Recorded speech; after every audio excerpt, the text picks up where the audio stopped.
What happens when one man tries to watch all of the horror films and sci-fi films of the 1950s? Well, we're about to find out because I'm your host, Josh Spiegel, and this is the 50s Project.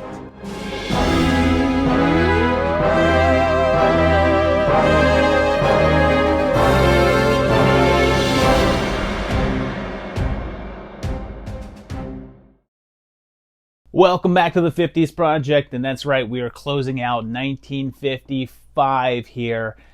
55 was a pretty big year, a lot of good stuff coming out in this year, and of course there's still lots more to go, so buckle up and get ready to flash it back to the 50s. We're picking up with a film that's debuted here on a limited run on June 18th, and then went wider later on, and It Came From Beneath the Sea. There's a nuclear submarine cruising through the ocean, and they encounter some sort of object that appears to follow them. Seems like they collide a bit, and there's traces of radiation, so they're worried that they sprung a leak from the outside, but the source of it is actually coming from outside of the sub. When they get back to dock, they find a massive chunk of tissue left behind that they then try to study, bringing together a trio of scientists. One of them is Faith Domergue, who we last saw in This Island Earth, and Commander Pete here wastes no time in just laying it on thick and hitting on her non-stop. He's Kenneth Tobey, and we've also seen him in The Beast from 20,000 Fathoms and The Thing from Another World. They determined that the tissue came from an octopus, and they theorized that it has to be from a gigantic one, possibly mutated due to an H-bomb experiment in the ocean, and it begins feeding off of the fishing boats. Turns out, they're right, because we see that fella trash a ship. But Leslie and Pete are a little too involved with romantic troubles to get involved in any of that. They start tracking the thing by looking into reports of seaside attacks and find a beach with odd suction cup-like markings on it, but also take some time out for a little makeout action, because let's face it, priorities are priorities. But then the big dude shows up in all of his stop-motion glory, and it seems like he's heading towards San Francisco, so they make a plan to trap it in the San Francisco Bay and destroy it once and for all. This one was from Columbia, and it was a lower-budget B picture from director Robert Gordon. His filmography is fairly limited and mostly TV-oriented, and this is one of the only things he did that can be considered genre. Even though there wasn't much money for special effects, they still got Ray Harryhausen to do the octopus stop motion, but since the money wasn't there, he only had the funds to animate 6 of the octopus limbs, so he would just pose the model to obscure the other 2. He referred to it as the sixtopus. Also, they weren't allowed to film on the actual Golden Gate Bridge for the finale, as the city was worried that people would feel that the bridge was then unsafe and could collapse, so Harryhausen had to make a scale model of it to use. It ended up getting a nice reception though, and made quite a bit of money, earning almost $2 million at the box office. Although it never earned itself a remake or sequel, it would get referenced quite a bit in other media, and the scenes of the bridge attack would become well-known imagery. And I'm giving this one a 3 out of a possible 5. Anything involving that big stop-motion guy is amazing, but there's way too much time spent with the humans, and honestly, they're not that interesting. That ending, though, is a showstopper. The cultural significance is a 2.5, since elements of it would end up being really recognizable, but it didn't become a part of the cultural landscape and wasn't quite as seen as some of the others of the era. Should you watch it? Yep, watch it 6 times, 1 for each of its legs. Then, a few days later, on June 22nd, we got a feature that would also play a limited run and then go wider a little later with Creature with the Atom Brain.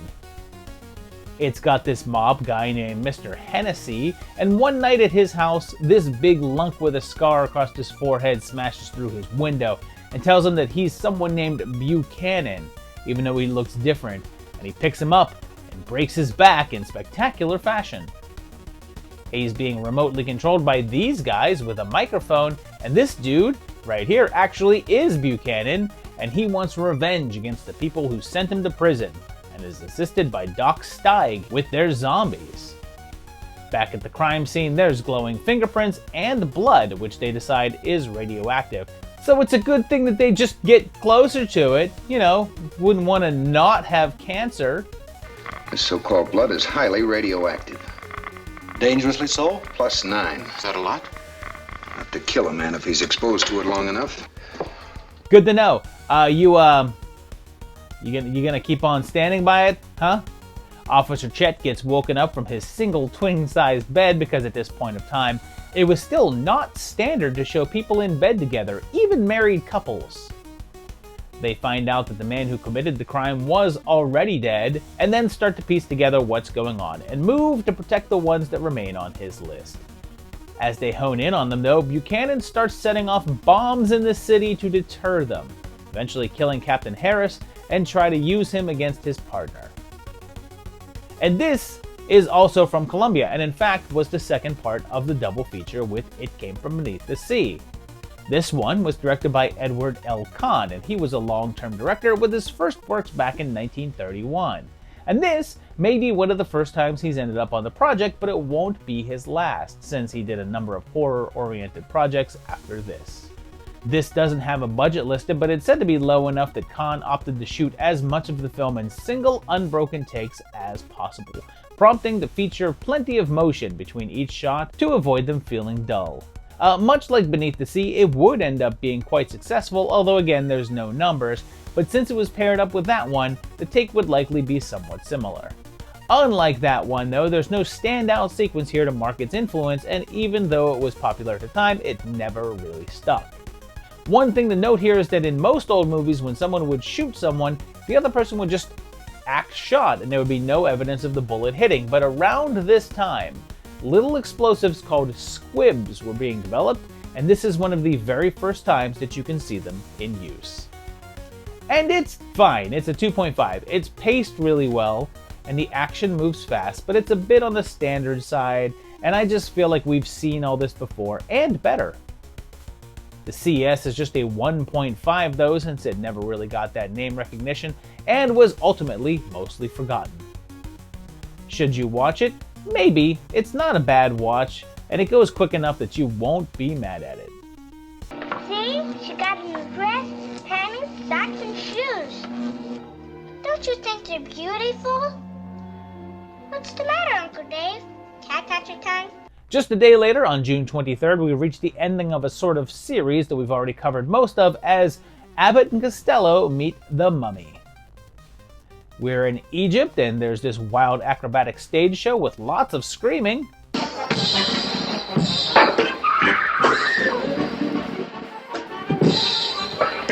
But our boys are here, and for once, they're playing themselves and not randomly named characters.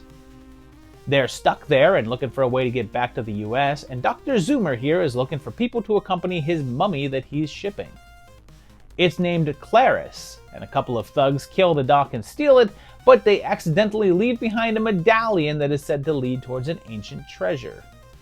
As usual, Costello sees spooky stuff that is gone whenever Abbott's around, but they find the medallion. And I should point out that one of the thugs is Mr. Mushnick, and Bud gets blamed for the doc's murder.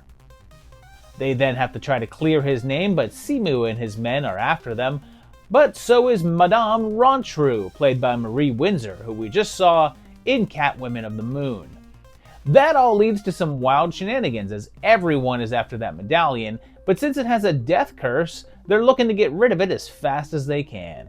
And, oh, yeah, there is a mummy involved, but they didn't get any of the actors previously involved, and Lon Chaney Jr. didn't return to the role, although Eddie Parker, who plays Clarice here, did act as a stunt double in the earlier Mummy films. So he had been in the bandages before. Now, this is the final film in the series in which the comic duo would go up against the Universal monsters, and not only that, but it would be the final A&C film that Universal would produce all together, and in fact, they would only appear in one more film together before going their separate ways. This was also the final film of the old guard of the Universal monsters as well, since the only other film after this was the ending of the Creature from the Black Lagoon saga, a more recent addition. Charles Lamont was brought back to direct, and he had done most of the earlier pics with the pair and the monsters, and the budget was a little dense at $750,000. What's funny is that they call each other Abbott and Costello and Bud and Lou in the movie, but in the script they were named Pete and Freddy, which is the names that they're tagged with in the end credits. Its place in Universal continuity is nebulous because each film of the A&C series focuses on different characters, and this mummy is named Clarice and not Caris, so it's likely that this is a different mummy that is featured in the earlier Universal films. Unlike the other entries though, there's no numbers for how well this one did, but the pair's popularity had dropped considerably by this point, so it's likely it wasn't too big of a hit. And I'm with 3 on this one. It still has some great comedy bits, but it's just not as charming or as fresh as the others, and there's just not enough mummy. The bandaged one is basically only in this one for a handful of minutes.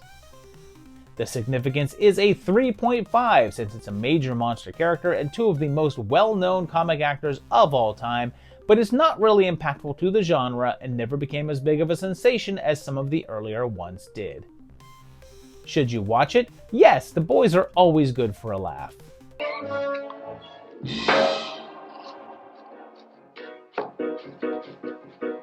This next one debuted first overseas, since it had an August 5th release in Belgium, and did make it into the US in March of '56, and it's The Atomic Man. It starts with a man being fished out of the Thames, and he has bullets in his back, but seems to have survived.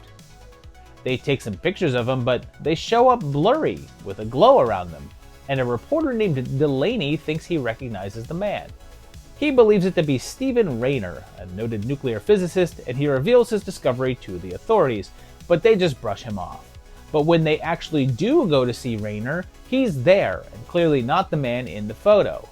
However, he's sporting some bandages on his face, and claims to have discovered some sort of new element in his lab. Turns out that he also has that glow in the photographs, just like the man that they pulled out of the river. Delaney becomes convinced that there's some sort of link between the two, but the man in the hospital seems to make no sense when they talk to him. They ask him questions, but he seems to be answering different things. But eventually they discover that he's actually answering the questions before he's asked them, 7 seconds ahead of time. It gets weirder when they figure out that the Rayner in America is actually an imposter and those bandages were from plastic surgery, so it looks like they've got a deep mystery. What happened and who shot him and why the imposter? This one is actually a British film and it was initially released there under the title Time Slip, but it was changed to The Atomic Man for the US run.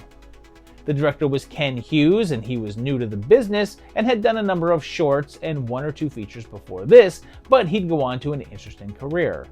Later, he'd direct some scenes of the original Casino Royale and then went family friendly with Chitty Chitty Bang Bang, and I've even covered him on the 80s project since he did the '81 horror flick Night School. I didn't mention this earlier, but Delaney has a girlfriend in the film and she's again played by Faith Domergue, who's really carving out a niche in this era but will soon shift to mainly doing TV work. The American version was also shortened by about 15 minutes in order to make it work better as a double feature picture, but it didn't really catch on in the long run, even if there's no records as to its overall performance. And I'm just going to give this a 2. The concepts are great, and there's some cool sci-fi ideas introduced, but they can't really be bothered to do anything with them, so you just spend most of the runtime waiting for them to get back to all that, and they really never do. The CS is just a 1.5 since it's not all that known, but it did get a little attention, although it vanished rather quick and doesn't feature much in the way of known players. Should you watch it, you can let this time slip away.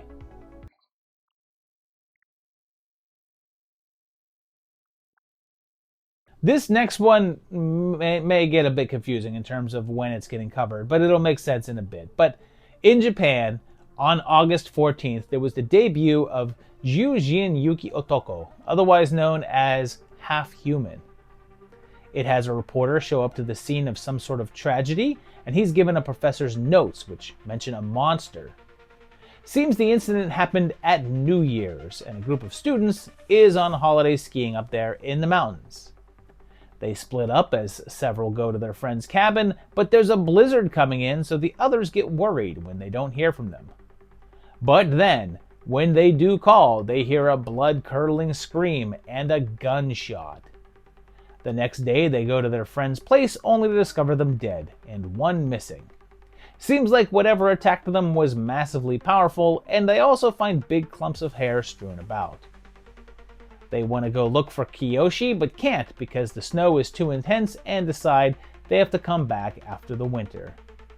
6 months pass, and they realize their friend is dead, but want to go up there to find out what happened anyway, and head out on their quest, followed by a man who wants to capture the animal himself for display. At night, though, a large ape-like man strolls into their camp to gently caress Machiko's face, which scares her. But then, when Takashi discovers Oba following them, he's beaten and left for dead, saved by a tribe that has lived there in secrecy for years. Things come head-to-head, though, when Oba finds them there and uses Takashi as bait, and the abominable snowman bites. So, this was from Toho, and they were riding high from their success with Godzilla. This one is directed by Ishiro Honda, the director of Godzilla, and they were all in on making another monster movie. He also hired Eiji Tsuburaya to design the monster suit, much like he did the Big G, and they went to work. It ran in some markets over there and generated a good amount of success, so much like with Godzilla, it was chosen for release in America, although not until 1958. But again, much like that one, they shot additional scenes to make it more America-friendly. They brought in Kenneth G. Crane to film bits with John Carradine explaining the setup, and then cut out close to an hour of the Japanese version. But then things got weird because Toho got cold feet about the way that the villagers, representative of the actual group of people called the Burakumin, were portrayed, since they're shown as inbred mutant savages. In order to avoid protests and backlash, they opted not to make the film available on the home market, and no VHS copies were put into distribution, so the film wasn't available in Japan for decades. Recently, though, they have reversed that decision and made the film available. And this one's cool, but it's no Godzilla, so it's a 3. It's perhaps overly long and there's just way too much time spent on the setup, but that suit is great, and once they get to big monkey action, it picks up quite a bit. The CS is just a 1.5 since it is an early Yeti film, but it's also hard to judge because it's not this specific version it's noted, and the American version was more known over here, and this one was buried for decades, so it's hard to say that it had any relevance. Should you watch it? Yeah, strap on your snow boots and give it a go.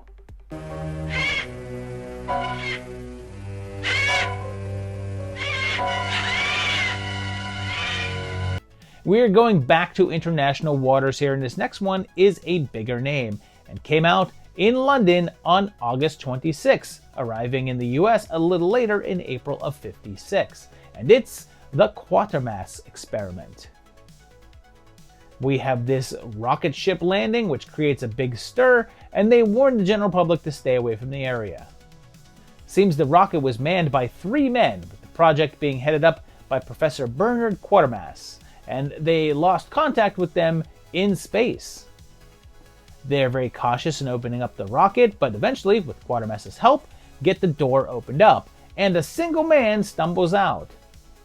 He collapses right away and they go into the craft, but the other 2 astronauts are missing, with their spacesuits left behind. They try to ask Karun what happened to the others, but all he can say is, "Help me." They cover up how wrong things went and conduct tests on Karun, saying that he shouldn't still be alive as his skin is changing and his facial structure is hollowing out, along with his fingerprints becoming inhuman. They theorize that he killed the other 2 and pushed them out of the ship, but they have a film from the ship that they're able to salvage. The film appears to show them struggling with some unseen force and a weird distortion to the image, but things take a turn when Karun's wife tries to break him out of the hospital, and he ends up killing a man, leaving his body a hollow husk. So now they have to try to figure out what's happening to him and also find him before he kills again. So this is a bit of an interesting one, and it's directed by Val Guest. And this is the first that we're seeing him, but he'll be back on here. And interestingly, like I mentioned with Ken Hughes, he also directed parts of Casino Royale. But Quatermass started life as a TV broadcast, and in 1953, a 6-part serial telling this same story was broadcast and was a huge sensation. The head of Hammer Films was a fan and wanted to make a film version, and teamed up with Lippert Films to get it made. They hired Guest, and funnily enough, he had no interest in doing it.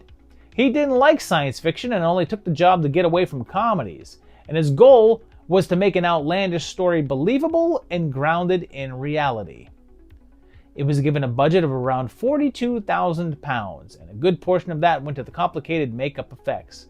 But when it was released, it was slapped with an X rating. That was a new classification introduced in '51, and meant that only those over 16 were allowed to go see it, and only 11 films before it had been given it. But Hammer opted to lean into it. They dropped the E from the word experiment and played up the fact that it was more extreme than other films to drive business. It worked, and the film was a huge success both financially and critically, and got an American release the following year, although the title was changed to The Creeping Unknown, and several minutes were trimmed down from the runtime. Its success put Hammer on the map, and they became a well-known company and opened up avenues of international distribution for them. Several sequels would follow, with the next entry arriving in 1956, which we'll cover quite soon. There was an attempt to do a remake in '93, with them hoping to land either Sean Connery or Anthony Hopkins to play Quatermass, but the deal fell through. In 2005, there was a remake, more so of the TV series than the film. There was a live TV event and featured Jason Flemyng as the professor. And I'm giving this a 4. This has a really great tone, and even though the story is perhaps something we've seen before, this is telling it in a different, more unique way. And the CS is a tough one, but I'm going to go 2.5, although my friends in the UK may feel differently. But here in the US, this series never took off, and it's a very cult thing. It has some name recognition, but not as much as a lot of the other films from the era, and at least from an American perspective. Should you watch it? Yep, it's exciting.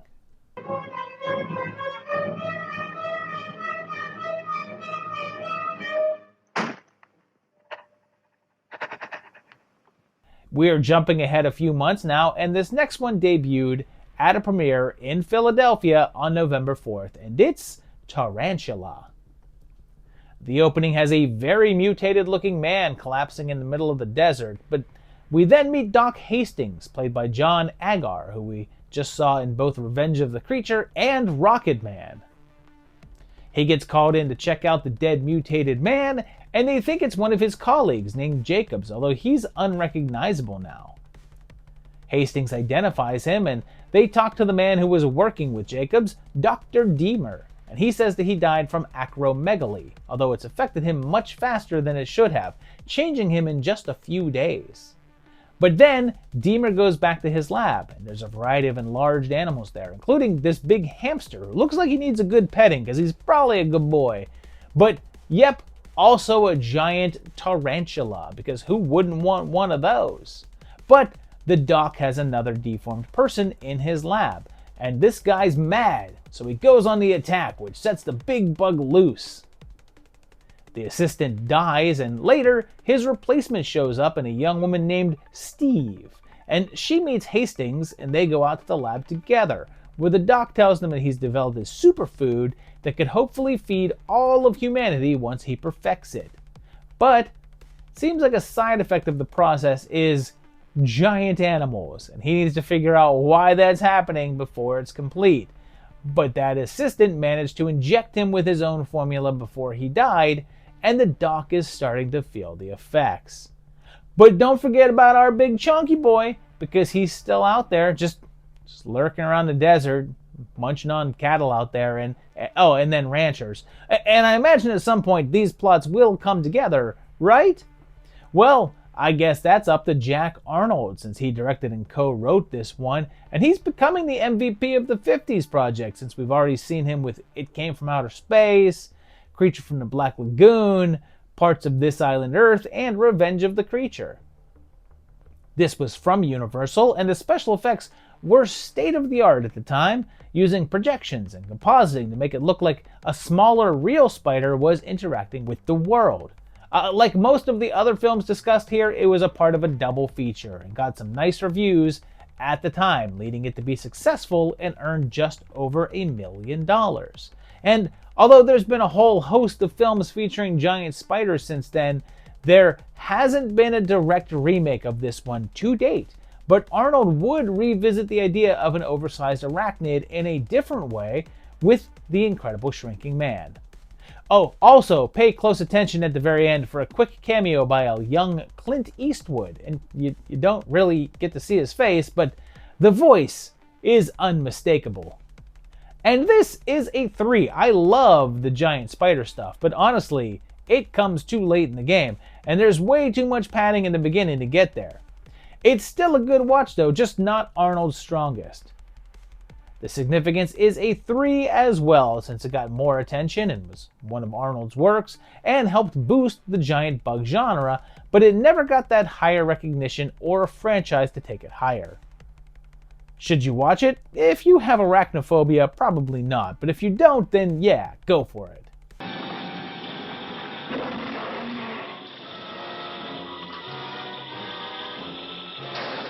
This next one is going into December now as we near the ending of the year, and on the 8th in Detroit, well, that was the day that the world ended. A voiceover tells us that nuclear weapons have destroyed the entire world. There's only a few survivors, and even in the apocalypse, I guess it's important to look nice. We meet 4 of them, although one is in rough shape, and they all head towards this remote house.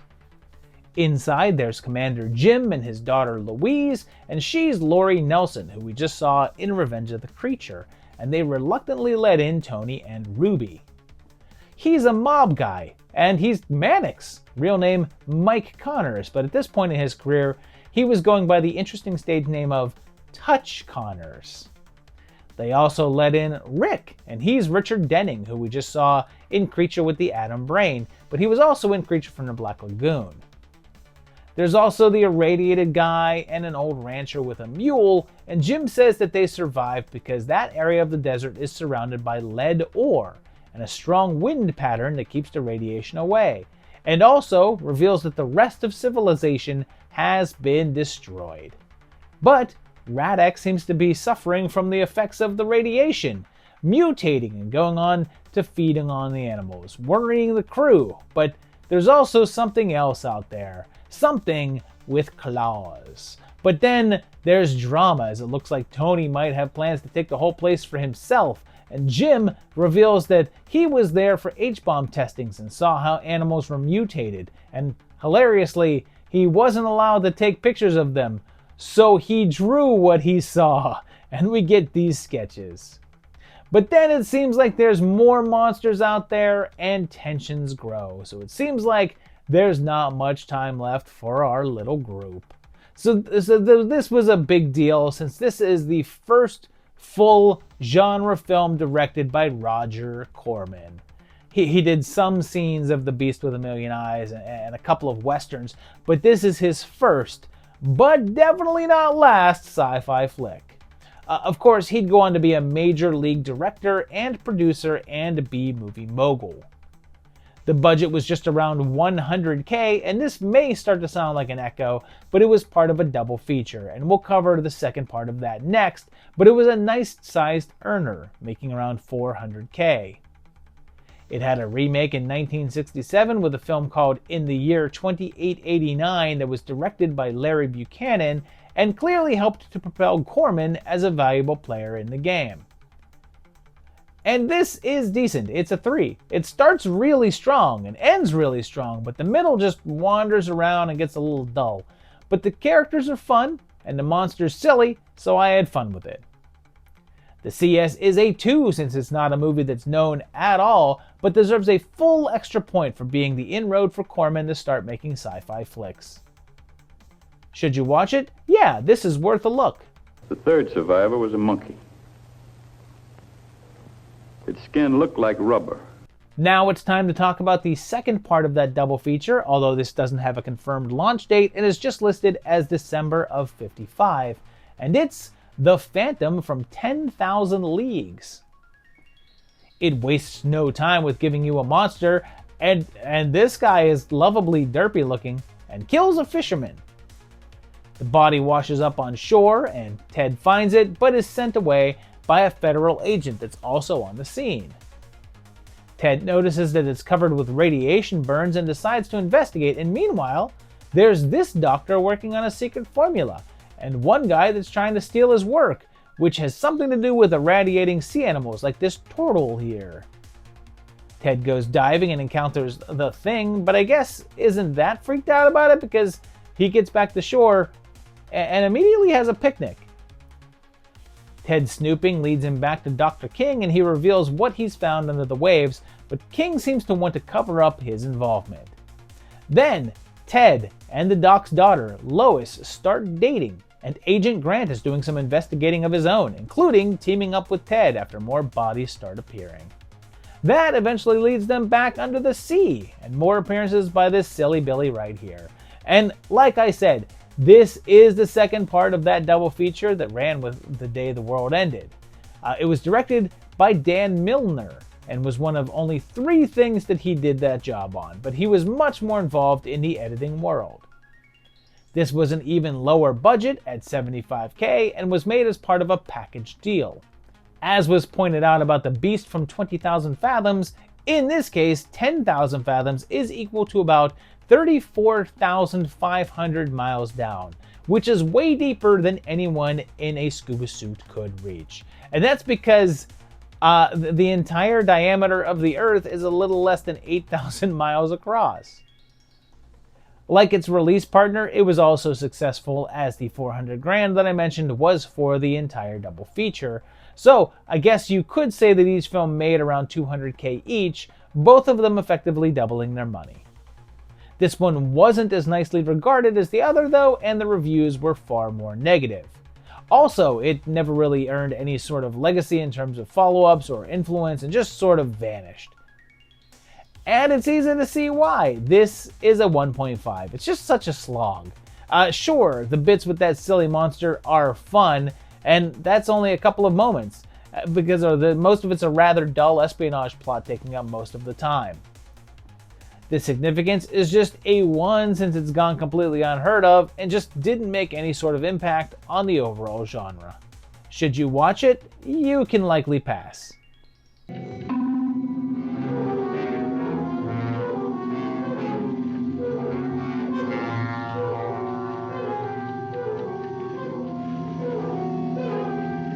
Let's end the year in a weird way with a film that's debuted on December 22nd and close things out with Dementia. And get ready, because I'm not sure how to explain this one.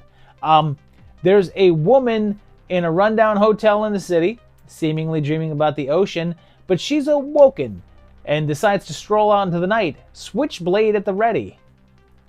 Downstairs, her neighbors apparently just had a domestic dispute, and the husband is arrested.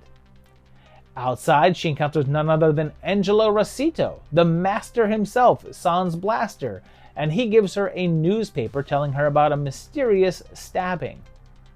She then strolls into an alley where a drunk tries to attack her, but a cop intervenes and starts beating the guy up, much to the woman's amusement.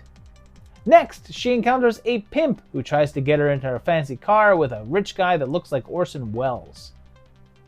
They end up at a club, and this guy walks in for a brief second and bumps into the rich guy, and this is a very young Aaron Spelling, creator of a million TV shows when he was mainly just working as an actor.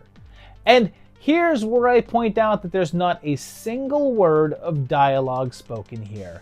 The entire thing is silent, using only music to accentuate what is happening on screen. And what's happening on screen is kind of bizarre. Especially when she starts envisioning masked men in graveyards acting as a sort of a ghost of Christmas past, and showing her abusive childhood and the fact that her father killed her mother in a jealous rage, and she stabbed him to death afterwards. Things ramp up though when she stabs the guy as he falls from the window, but he grabs her necklace and she now has to try to get it back. And it's silly to try to sum up what's going on here because it's basically dream logic. And that's exactly what it was. It was both written and directed by John Parker and is the only film that he was involved with. And he based the script on a dream that his secretary told him. That secretary was Adrienne Barrett, who he then cast in the film to play the female lead.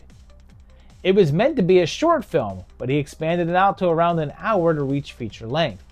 It was actually shot a few years earlier, but before he can get it released, it was banned by the New York State Film Board for being too grotesque.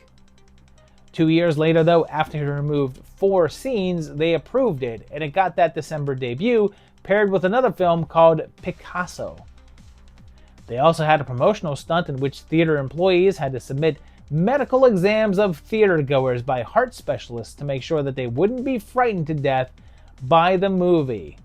Later though, producer Jack Harris decided to take it further and created a version that had a voiceover by Ed McMahon in which he basically explained what was going on. And that iteration came out as Daughter of Darkness in 1957. It's hard to say if it was profitable, but it's since developed a strong reputation as a cult classic. And if you watch The Blob, it's the film that's playing in the famous theater scene. And Faith No More used footage of it for their video for separation anxiety. Oh, and later in the film, there's a small role for legendary comic Shelley Berman, well before he broke it big. But there's also this shocking moment that got it banned from a number of theaters, in which you can see an interracial couple dancing together. And how do you rate this one? I'll go 3.5. As an art piece, it's really cool and moody, and it works with what it's trying to do. Plus, you sure as hell can't call it boring. The CS is just a 2, since it did get some attention, although mostly in a cult way, but it's just not a widely seen entry. Should you watch it? If you like artsy or surreal things, then absolutely.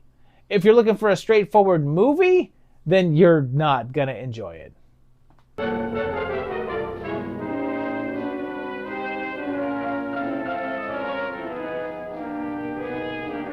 So there you have it, closing out 1955. My favorite movie of this block is probably going to be Quatermass Xperiment. This block was a pretty good one. Most of the movies were entertaining and pretty good, although Quatermass was the only one I think that was actually a little bit better than the others. But tell me your favorite down below in the comments. Which of these did you like the most? Which of these have you seen? Which of these would you now like to see? Tell me that in the comments. If you like this video, give it a thumbs up to let me know you like it. If you enjoy the channel, subscribe to it and make sure you hit the bell so you get notified when videos get uploaded. And also check out my Patreon page at patreon.com/movietimelines and help support this channel and keep this project going. And yeah, we're going to keep on going because we're going to dip into 1956 very soon right here on the 50s Project.